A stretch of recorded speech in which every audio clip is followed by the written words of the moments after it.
Okay, hello po. Good morning. Good morning. Yan, magandang araw po sa inyo. Welcome po sa isa na namang episode ng online series ni Inang Pamantasan, kung saan ang pagkatuto ay walang hangganan. Ito ang PNU Talks. Ako si Richard P. Monterverde at ako ang inyong Learning from Home buddy sa episode na ito. Ngayong araw na ito ay pag-uusapan natin yung tinatawag na human flourishing, no? Through a model o a PERMA Model of Well-being. So ngayon naka-live po tayo sa Facebook. So i-comment lang ang inyong mga katanungan at mga kuro-kuro tungkol sa ating episode ngayon, araw na to. Huwag rin kalimutang i-share, i-like ang episode natin today. Sige, magsimula na tayo. Yan. So again, magandang araw. Very interesting itong topic natin for today kasi tungkol ito sa atin, no? Ito sa ating well-being. At marami siguro sa atin sinasabi no na maging positibo ka lang no sa ating mga nararanasang mga suliranin lalo na ngayon no. Pero hindi natin alam paano nga ba ito gawin no? Kasi hindi naman siya mindset lang at hindi lang naman ito basta sasabihin natin na maging positibo no sa lahat ng bagay, automatic na rin nasusunod ng ating katawan, ang ating pag-iisip. So merong proseso at ito ngayon yung ating pag-uusapan. No? Itong human flourishing na to ay hango no, sa pag-aaral na ginawa ni Martin Seligman, isang positive psychologist, na kung saan no, pinag-aralan niya ano nga ba yung mga factors no, ng isang tao no para ma-promote niya yung kanyang well-being at ma-sustain yung tinatawag niyang happiness. At ito yung tinatawag nating PERMA. So bago ang lahat, tingnan muna natin ano nga ba yung flourishing no? Ang lalim kasi no pag tinitingnan natin flourishing, ano nga ba talaga ito? Kung titingnan natin, ang flourishing ay tinatawag na ability of an individual to achieve a desired state, no? And ito rin yung sinasabi natin na kakayanan natin no na maka-experience ng positive emotions, positive psychological functioning, social functioning most of the time. So ibig sabihin, nakakaranas tayo ng positibong pakiramdam no at positibong mga gawi, no, mga behaviors natin, pati rin sa pakikisalumuhan natin sa ibang tao. Yun. So yun yung tinatawag na flourishing. Ito rin yung tinatawag din na within an optimal range. Naranasan niyo na ba yung may ginagawa kayong isang bagay na kung saan talagang feel niyo that you're in the zone? Yun yung tinatawag nating optimal range. O yung mga paggising niyo ng umaga, no, parang feeling niyo talaga more than satisfied. So yan yung tinatawag nating flourishing. No? Ito rin ay ang pagre-reflect din natin sa ating mental health at well-being. Kasi nagre-reflect ito sa ating current status no bilang isang tao. At kagaya ng sinabi ko, optimal range, no, ito yung tinatawag nating continuum. So tuloy-tuloy. No, minsan may ginagawa tayo isang bagay, no, mamaya makukoin ko yung masasabi ko yung term na tinatawag nating flow na nagmula kay Csikszentmihalyi, no, na sinasabi niya na ito yung state na kung saan meron tayong isang ginagawa, engage tayo, no, at hindi natin namamalayan na oras na pala o tapos na pala yung ginagawa natin, pero masaya tayong ginagawa natin yon. Nagbe-bake tayo, kumakanta, nagbabike, o kung ano man yung ginagawa natin. And gagaya nga nito, yung last but not the least, experiencing yung positive emotions natin, pag-build ng strength, yan, and virtue, and guidepost for finding the good life. At itong tinatawag nating good life na to ay definitely ay subjective. Walang universal yardstick sa tinatawag nating good life. Ang good life ay depende sa tao no, kung paano niya ito pinapahalagahan o isinasabuhay. So, another factor, no, ano nga ba ang nagbi-build sa flourishing? So, merong action 5 at yan yung tinatawag na nating PERMA. No? Psychological well-being and happiness composed of different elements. So yung sinasabi nating letter P stands for positive emotions o feeling good. Nandiyan din yung engagement, yun yung sinasabi ko kanina, no? Being completely absorbed in activities, relationships, authentically connected with others. So hindi lang basta nag-uusap o hindi lang basta kasama, no? Pero meron kayong connection. Nandiyan din yung tinatawag nating meaning kasi minsan may mga bagay tayo na pag nakikita natin na ito pala yung halaga ng isang bagay sa atin, mas nagiging functional tayo at mas nagiging buo tayo para dun sa ating ginagawa. At nandiyan din yung tinatawag nating achievement, yung sense of accomplishment and success. So yung kahit smallest detail, kahit simpleng bagay no, na na-achieve mo para sa sarili mo, para sa ibang tao, yung time na meron tayong sensing doon o mattering ay makakatulong para sa ating sarili para magamit natin na motivation para gumawa pa ng mas marami pang bagay na para sa ating sarili at para sa ibang tao. So, flourishing din ay result ng interaction and experience ng PERMA. So, lahat ng limang to hindi siya pine-perceive as a specific construct lang no o isang bagay lang, single construct. Ito ay merong interaction. So kaya 'di ba nasasabi ko kanina, may flow, may emotions, then may relationships, then may meaning, may mattering. So lahat 'yan ay nag-i-interact. At lahat ng bagay na 'yan, meron din tayo at kaya nating gawin. So gaya ng sabi ko, ito ay dinevelop ni Martin Seligman, one of the forerunners of positive psychology. Yon, ang positive psychology ay scientific study of factors that enable individuals and communities to flourish. So yon, isa ito sa mga pinakamalalapit na topic sa akin dahil yung aking dissertation ay tungkol dito, tungkol naman sa character strengths. Pero syempre magfo-focus tayo dito sa PERMA. Yan. Ano nga ba ang benefits ng flourishing? Actually, madami, no? Base mga pag-aaral. No? Unang-una, nag-perform better at school at work ang isang bata at isang tao. Reduce risk of dropping out school, especially no, sa mga bata, no? Improving the student engagement. Then, satisfying relationships. No? Cooperative sila and more pro-social. Ito din ay nagdudulot ng mas matatag, mas malakas na immune system natin, no? So kung gusto natin na patatagin yung immune system natin at hindi tayo basta-basta magkasakit at maiwasan yung pagkahawa no ng COVID-19. So isa ito sa mga pwede nating gawin din. Yan. But definitely, syempre, distancing is the best method, no? Yun. Isa ito sa mga maaaring makatulong. And syempre, yung physical health natin ay kasama dito. Live longer, ayan. Fewer sleep problems, lower levels of burnout, and greater self-control. So meaning to say, meron tayong sariling self-regulation at nakakapag-cope tayo no properly sa mga adversities. At iyan actually ay isa sa mga objective at definition ng mental health no, yung kaya nating magkakapag-cope sa normal stresses in life, makapag-contribute din tayo sa sarili natin at sa society. So maraming benefits no, yan ay mga hangos sa iba't ibang pag-aaral. So isa-isahin natin yung PERMA no, P positive emotions, E for engagement, R relationships, M naman sa meaning at A for accomplishment.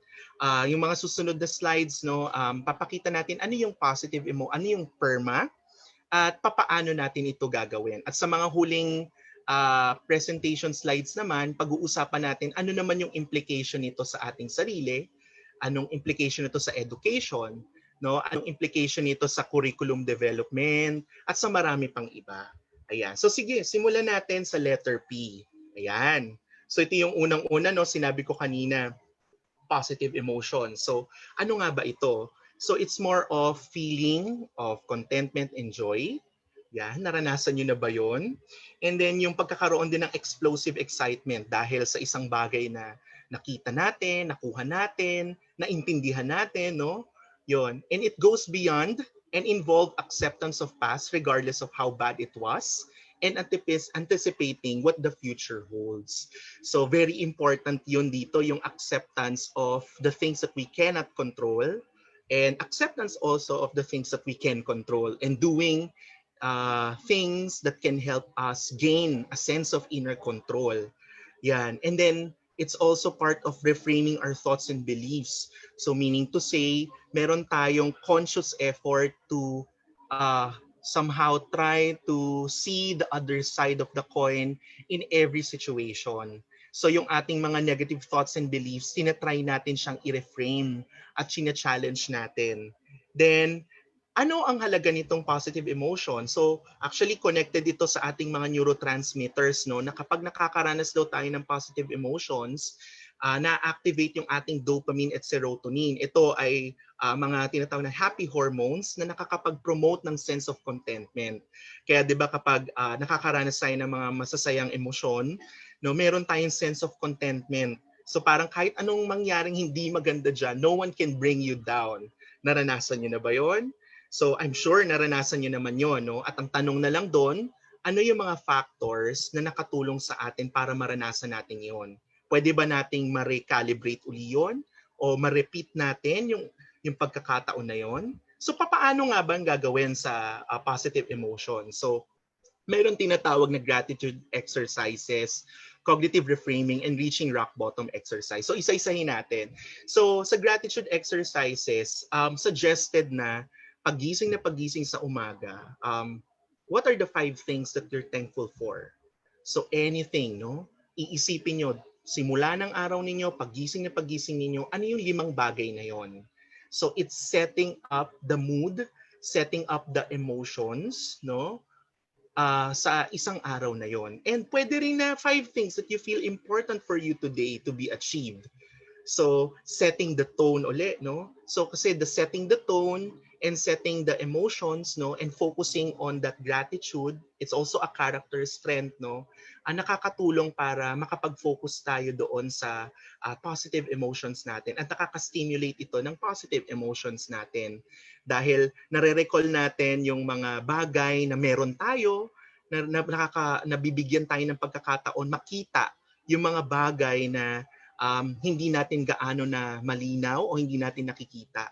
Yon. And tinatawag din dyan sa reframing yung radical acceptance. So, sa radical acceptance, so isang particular circumstance, no, kunyari negative situation, sinusubukan natin itong i-justify, no, pero justify on the positive note naman. So tinitingnan natin ano kaya yung ibig pakahulugan nito o ano kaya naman yung kabaligtaran ng experience na to. So halimbawa, no, nakita mo, no, na sa meetings, no, hindi ka masyado nakapag-contribute kasi nakita mo parang bida-bida yung mga kasama mo, no, hindi ka maka-entra.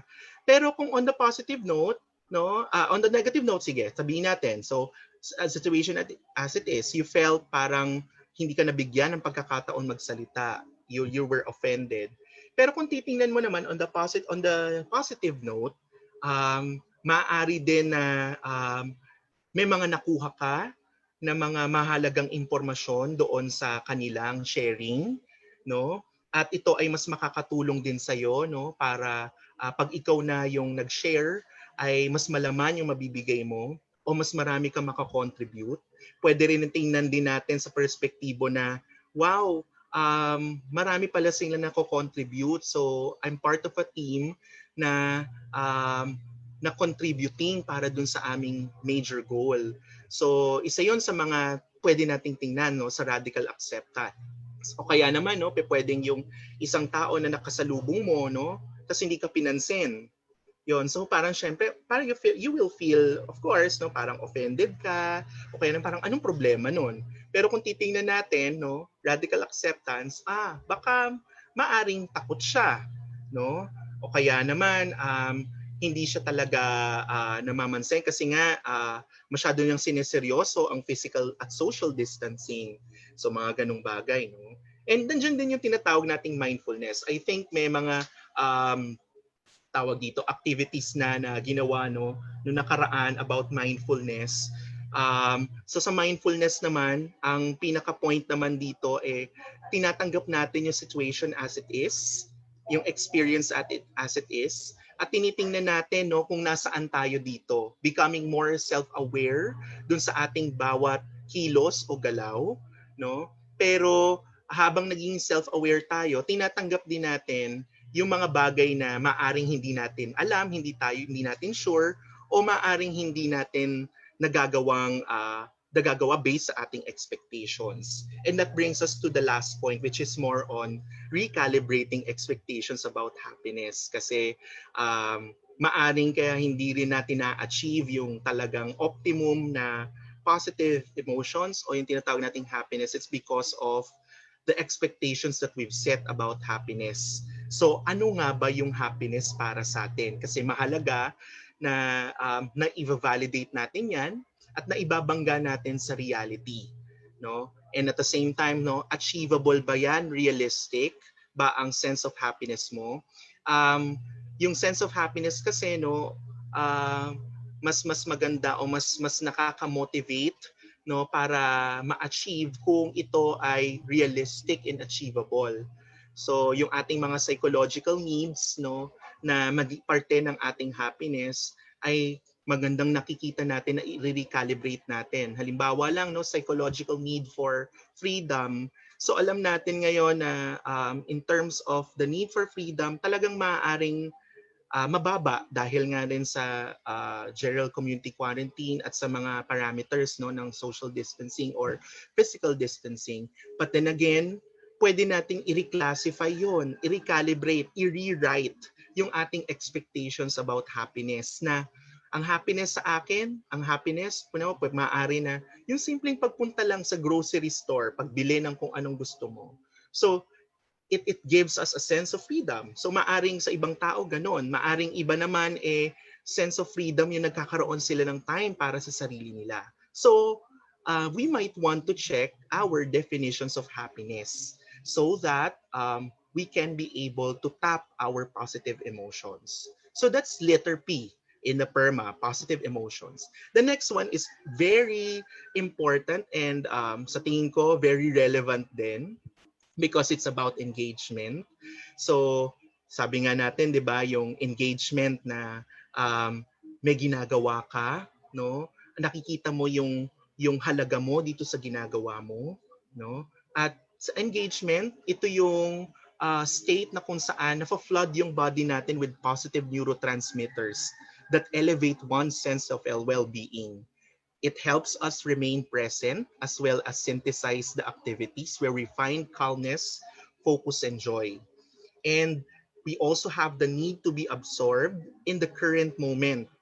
So yung creating a flow of blissful immersion into the task or create or activity. And in fact, based on the studies done by Seligman, no, this stretches our intelligence, skills, and emotional capabilities.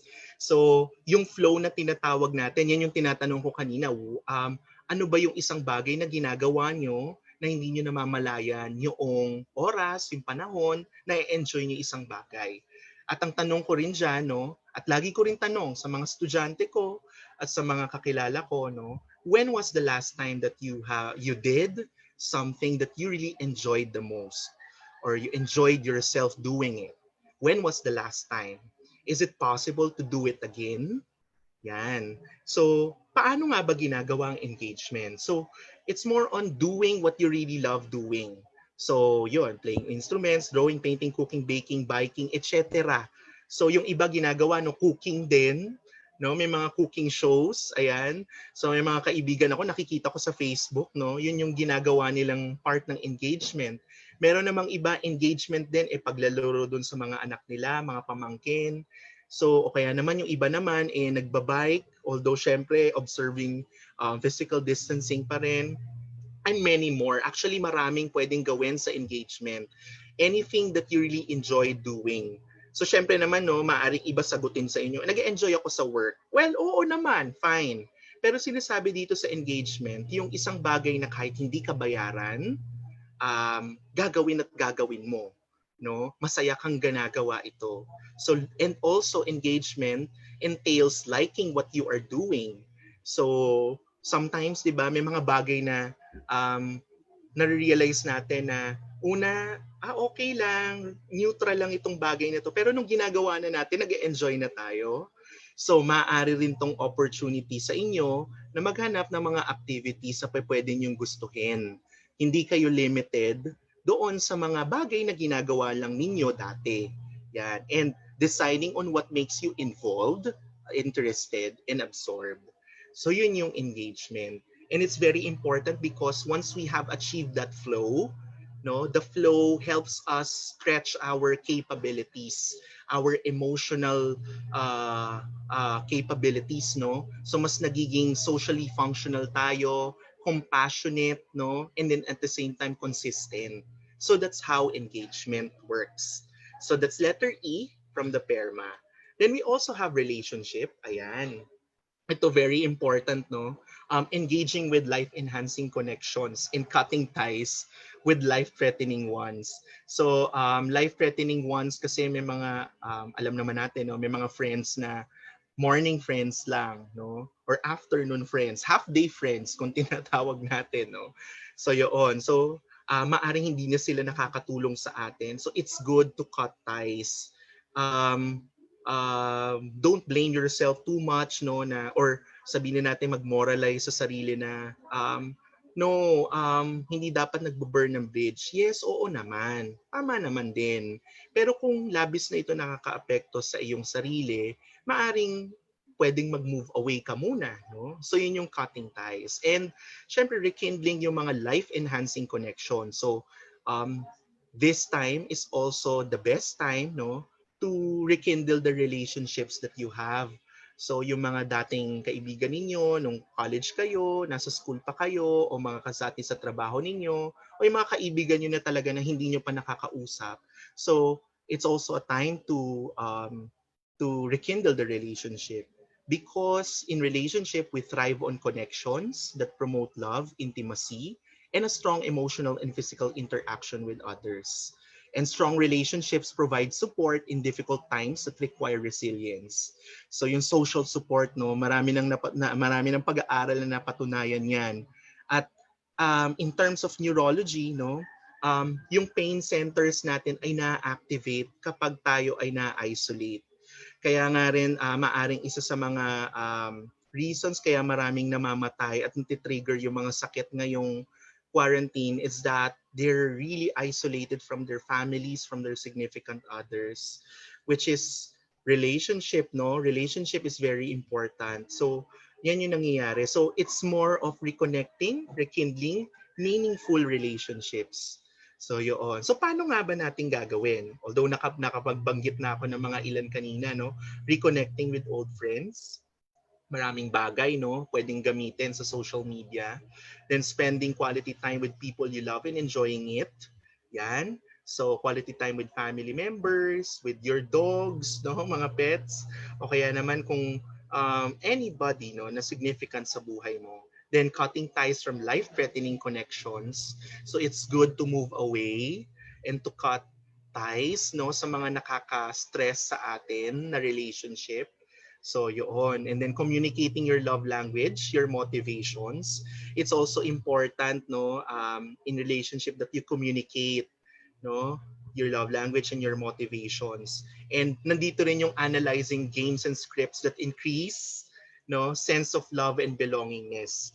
So games and scripts meaning yung mga nonverbal cues o kaya yung mga communication patterns na malabo.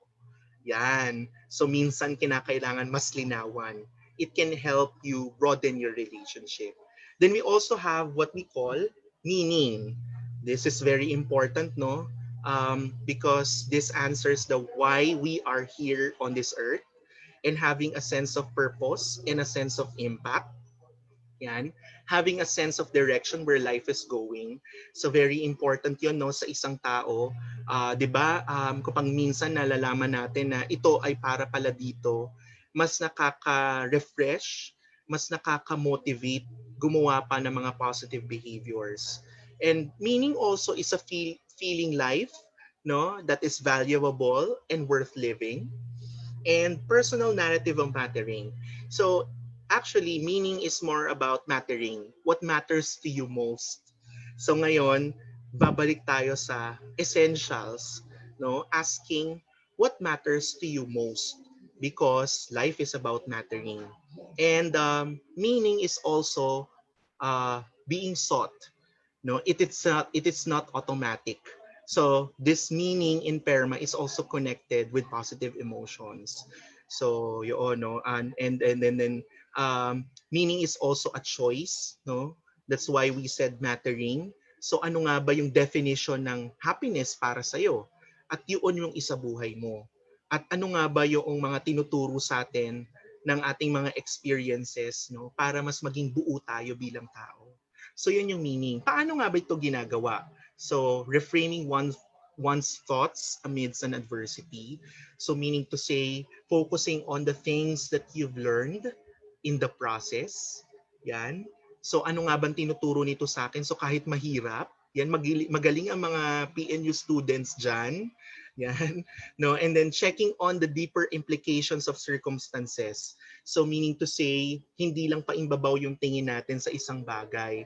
So maaring hindi natin na-achieve yung isang bagay na pinakamimithi natin dahil maaring hindi ito para sa atin o maaring hindi aligned yung ating set of skills o kaya naman yung kagustuhan natin doon sa kung ano yung expectations. So may mga ganong bagay. O pwede rin naman na maaari nating i-justify na hindi pa tamang time. So pwede nating tingnanin yun. So yun yung tinatawag natin yung checking on the deeper implications. And also, kung didig deeper pa tayo, no, maaring tinuturo rin ng sitwasyon na pwede pa akong mas maging prepared, no, sa susunod na laban ko na to. So hindi ko siya na-achieve ngayon, meron pa akong time, no, para magawa yon. So nandito din yung pag-set up ng realistic expectations and outcomes, no. So sa meaning, kasi sabi nga natin, meaning is about mattering. So tinitingnan muna natin ano bang ine-expect ko sa sarili ko. Ano ba ine-expect ko sa sitwasyon na to? Baka naman masyadong mataas o mababa, o kaya naman baka hindi naman realistic, masyadong idealistic. So balancing the micro and macro perspective natin. So sa meaning making, yan. So hindi lang isang bagay yung tinitingnan natin, pero tinitingnan natin siya sa kabuuan. Alam ko mahirap yung pagtingin sa kabuuan, pero kung sasanayin natin yung sarili natin na ano nga ba ang ibig nitong para sa akin, no? Ano bang connection nito sa aking maari rin spirituality, no? Kung some of you are spiritual, or yung iba naman, no, pwede rin naman na i-connect natin, no, sa universe na ano ang purpose ko dito at nabuhay ako dito sa mundong ito. So yun yung sinabi ko kanina, meaning is to be found, it is not automatic. So kung gusto natin maging masaya din natin, masaya tayo, hanapin natin yung saya na yon. At saan natin nahanapin? Syempre, sisimulan natin dun sa ano yung meaning na nito para sa akin. So meaning to say, yeah, expectations natin about happiness. Then, the last but not the least in PERMA is the A, which is accomplishment. Um, Very ano to, no, practical, no, in a way, because it's not only about celebrating ano yung mga big achievements mo and goals or ambitions in life, but it's also more of focusing on the small achievements, realizing its worth in your life, and celebrating it. So accomplishment is the ability to have goals and ambition in life that can help us to achieve things that can give us a sense of accomplishment. So it also includes feeling of mastery and satisfaction on one's achievement, no matter how small. Yan, working toward and reaching goals, sense of completion, and it's also a subjective meaning of the person about celebrating accomplishment. So in connection uli doon sa meaning natin, no? So dito sa accomplishment, natapos mo yung trabaho mo ng maayos ngayong araw na to. Pwede ba matulog ka, magpahinga ka, o kaya naman kainin mo kung ano yung gusto mong kainin, o kaya gawin mo kung ano yung gustong mong gawin, no, as a reward, no, for a job well done that you have accomplished for the day or a week. So yung mga simpleng bagay, ako sila ko sinasabi dito, yon, eat that ice cream that you really want to taste, no, after doing itong isang bagay nito or achieving this thing, no, for yourself, kahit simple lang. Lagi kong ini-include dito sa mga counseling goals, no, at actually action plans, no, na kapag na-achieve nila yung isang bagay na sinet na niya para sa sarili niya, no, na action plan. So a lot time to celebrate, because that allotment of celebration, no, that circumstance would reinforce the person to become more engaged, no, in doing positive or in continuing positive behaviors. So that's accomplishment. Paano yon? So nabanggit ko na nga, no? Celebrating small successes and savoring the moment of achievement. So yung becoming more mindful, savoring the moment of achievement, pinapakiramdaman talaga natin siya, no? Ano yung sense of satisfaction? Ano ang maaring yun, pwede rin tayo mag five senses din. Ano nakikita ko, ano naaamoy ko, naririnig ko dito sa sense of accomplishment na to. So yung eat that ice cream, sleep, watch that movie, go to places where you haven't gone to, etc. Marami. It depends kung ano yung nagmamatter para sa'yo.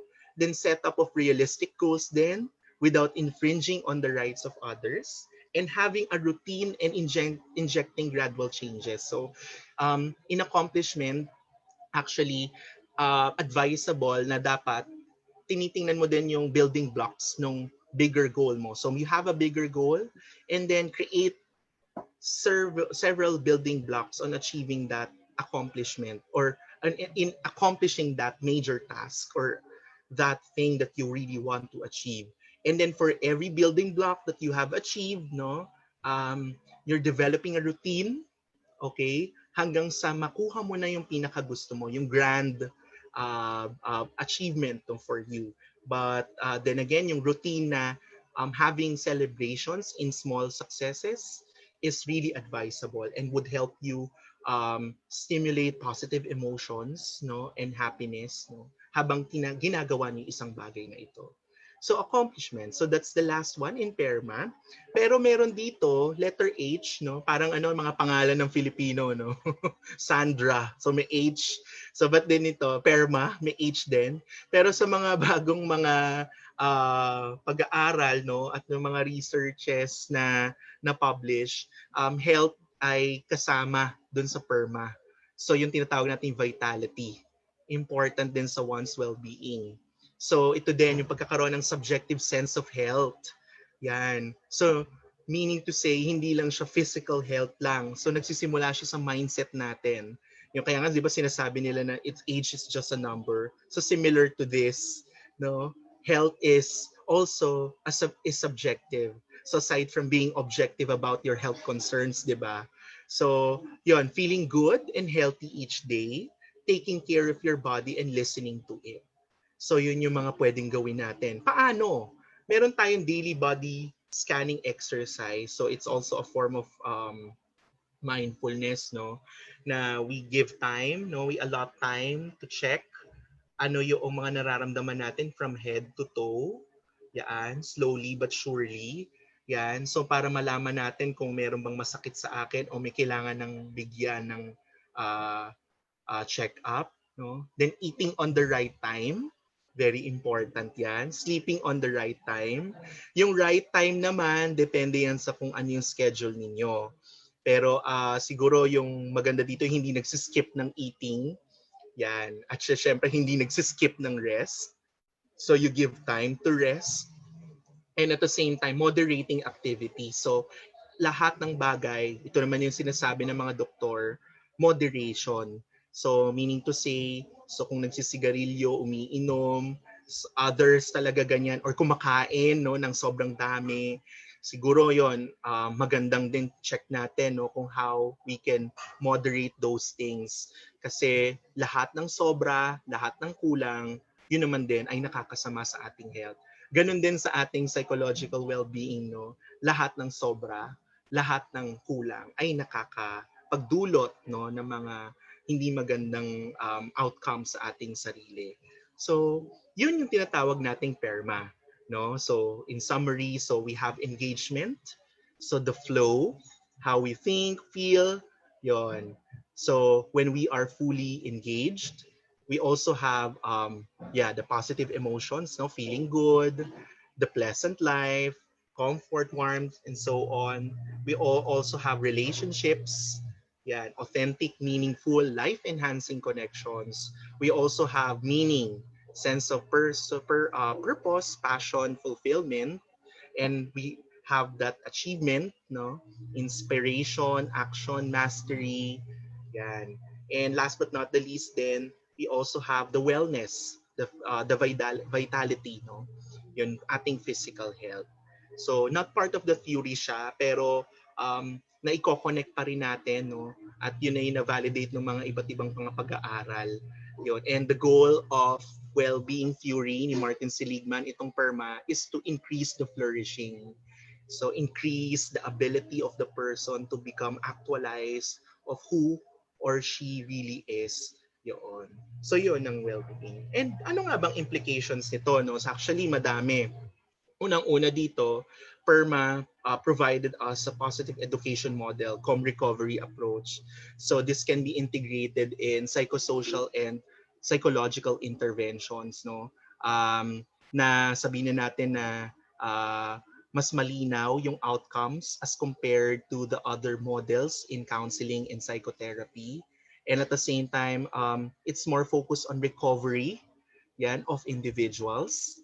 Yan. It's also actually preventive in a way, no? Preventive mental health din siya dahil kung ipa-practice natin ito, base din sa mga pag-aaral, mas nagiging buo tayo bilang tao. So, yung health natin, physical health, na-improve, tumataas ang immune system, mababa ang dropout rate, no, sa mga estudyante, no, mas performing tayo sa trabaho at sa buhay.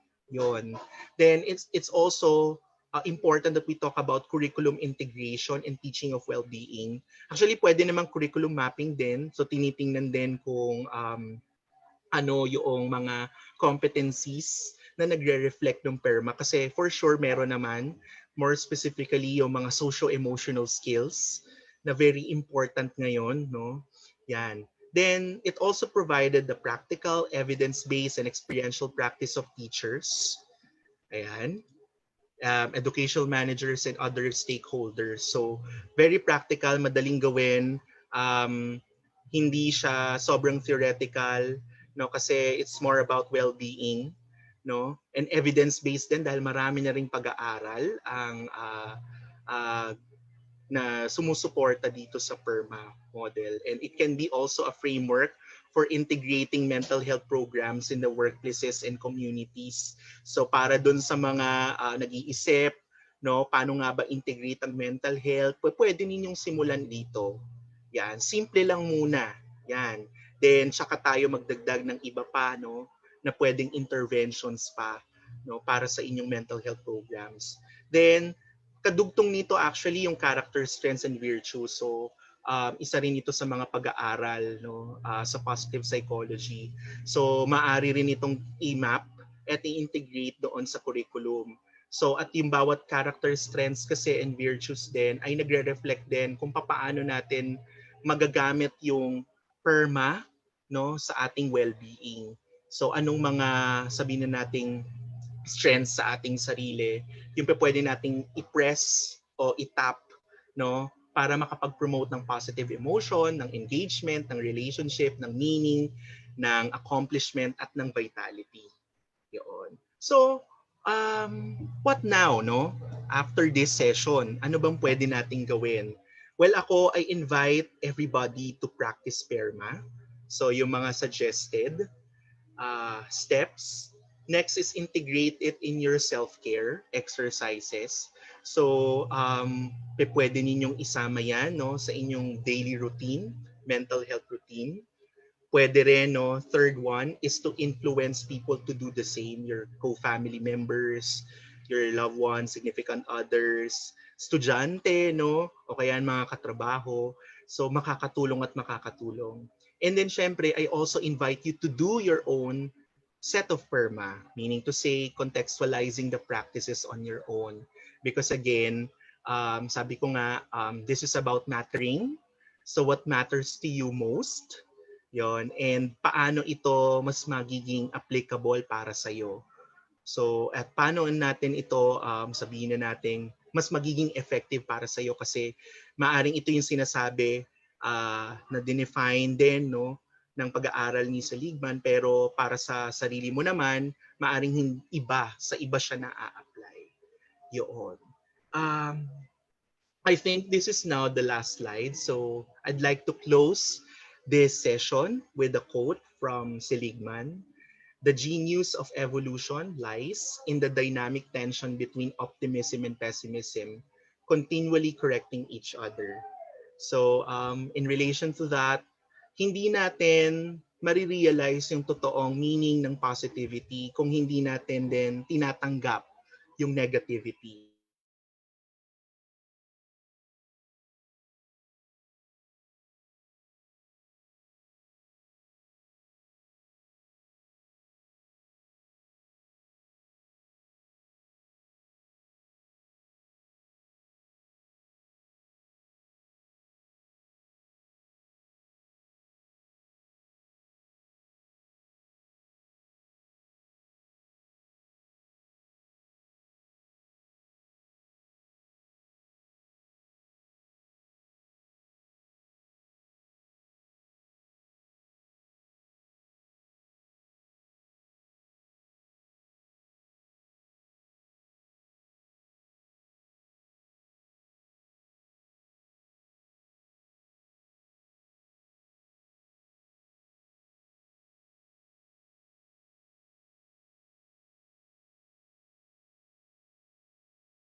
Hello po, hello, good morning.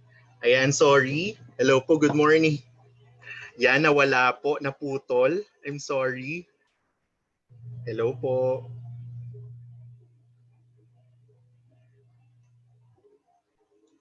Ayan. Okay. Sige, saan ba ako naputol? So, na-close ko ba yung session? Okay. Aha. Ay, hindi naman. Okay, thank you, thank you. So, I'm ready to answer some of your questions. Yan. So, pwede naman no, sa Facebook kung may mga questions. Pero kung wala naman, thank you very much no, for listening and for attending the session. May tanong Ayan. ako, Sir Charlie. Yes, yes ma'am. Opo. Magandang umaga sa iyo. Magandang umaga po. Yes po. Pagpapaunlak. Yes po. Ang tanong ko, maganda yung model ng positive psychology ng PERMA. Yes, opo.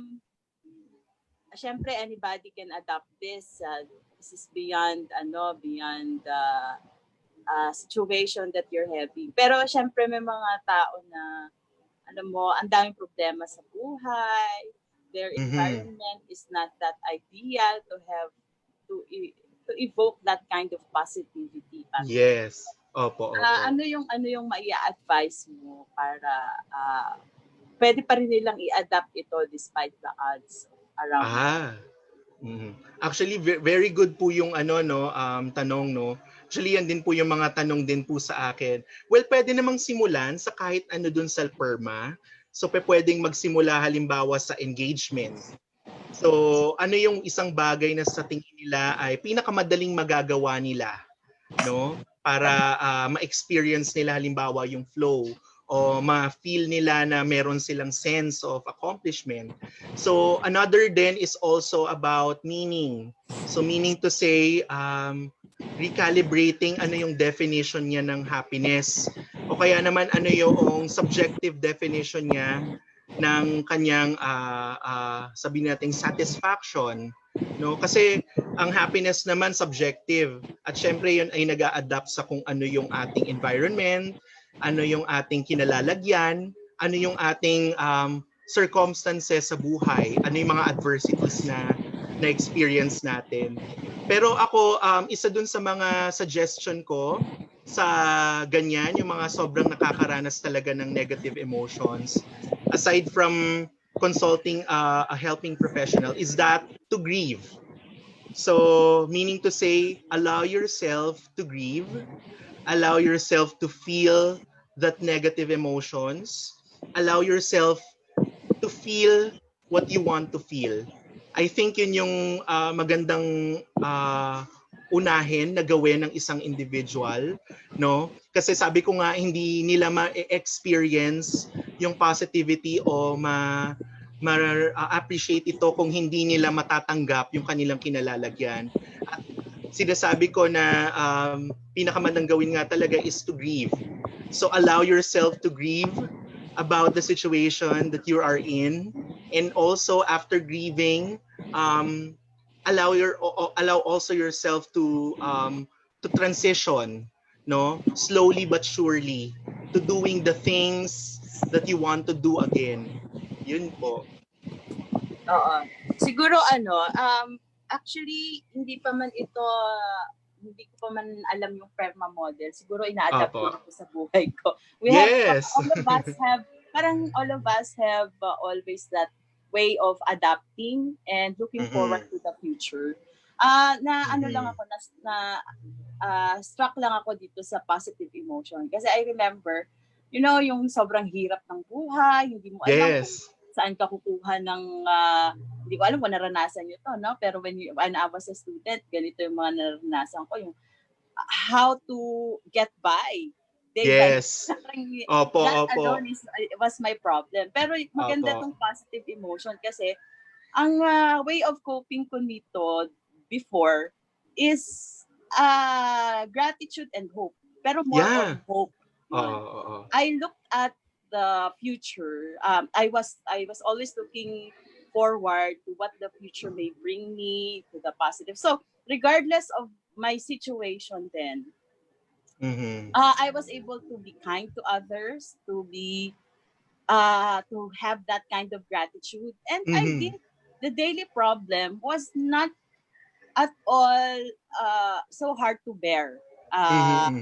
After all, when you have this kind of hope in life. Yes, And yes. but there is a negative, the downside of it. I don't know if there is an equivalent term or definition in this in psychology, but I noticed that my recollection of the past is very, very low. My mindfulness was not is very low. I remember my friends telling me of our memories, but I could not remember anything. So, may ano ba yun? May effect ba? You're always hopeful and looking forward to the future, and your mindfulness suffers. Well, technically po kasi sa mga negative experiences natin, maaring hindi applicable ang mindfulness. So, maaring hindi pa siya maging effective sa lahat ng tao. Pero yung maari rin yung pagiging hopeful, no, and pagkakaroon ng gratitude would be able to help the person to become more intact and at the same time in one with the experience. So maaring hindi pa kaya, no, and it's okay, no, kung hindi pa, for example, mabalikan kaya naman makita yung kung ano yung sense nung experience o yung negative experience sa buhay. Kasi normally naman, ganun naman yun, it's a process. So the PERMA model is also a process-oriented approach. So hindi siya be all and all na kapag na-achieve mo to, okay na. Parang ganyan. So, yeah, yun po. And it doesn't have to, hindi siya laging all at the same time. Yes, no? yes, opo. Kasi sometimes Yes. ngayon, I feel guilty kasi bakit ang baba ng recollection ko ng mga memories ko? Sayang yung mga ganon. So, sabi ko, I suffered a lot in terms of mindfulness. So ngayon, parang ang downside sa akin, dahil masyado kong hopeful, happy, I didn't care of the problems and the obstacles, ganon. So, parang ang baba. Doon ako nasad. But at the same time, looking back, it was my coping mechanism. Sabi mo nga, to keep myself intact, and move forward in life. Yes. Yes po, and it's okay, no? And then maari po siguro in the long run makayanan niyo na pong balikan uli, no? Kasi maaring may mga magagandang experiences din doon na yun po. Pero pag kaya na po, so pag ready na rin, kapag yun po, may readiness din naman po, 'di ba? So pero as long as you're still functioning and you're focusing in the present, I think you're good and it's okay. Parang ganun po. Yeah. Okay. Thank you, Sir Charlie. Very enlightening. Yan. Ganda ng discussion. Salamat. Welcome po and thank you din po sa ating mga attendees po sa ating Zoom meeting. Yan, nandito po yung aking director, si Miss Gina. Oo, ang dami mo supporters ang aga natin. Pero we're up and about this time. Opo. Yan, si Miss Gina, si Mary Jane, ayan, my student in UP. Si Gwen, ayan, Gwen Varca, ayan, our BSMA alumni, ayan. And then si Ma'am Rehente, ayan, hello po, hello po. At siya sa mga nasa Facebook din po, hello, hindi ko man po kayo makita, no? Thank you very much. So I'm just a message away if you have more questions or clarifications. Yun. Thank you very much. Thank you, Dean. Thank you. God bless you. God bless din po. Thank you, Rich. Congrats. Thank you, Miss Gina. Ayan. Opo, ayan.